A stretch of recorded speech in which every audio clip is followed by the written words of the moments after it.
তো মায়েরা কেউ বলতে পারবেন কোন দায়িত্ব বাকি রইল? আলুর চপ ভাই বলুন তো মায়েরা।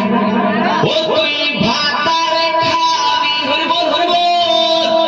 ওই আমার জিগাটা হাতে করলি চুরি গো, আমার জিগাটা হাতে করলি চুরি। ওই আমার জিগাটা হাতে করলি চুরি গো, আমার জিগাটা হাতে করলি চুরি। আরে আজ করিলি বংশী গদর কাঠে কালকে যাবি আমার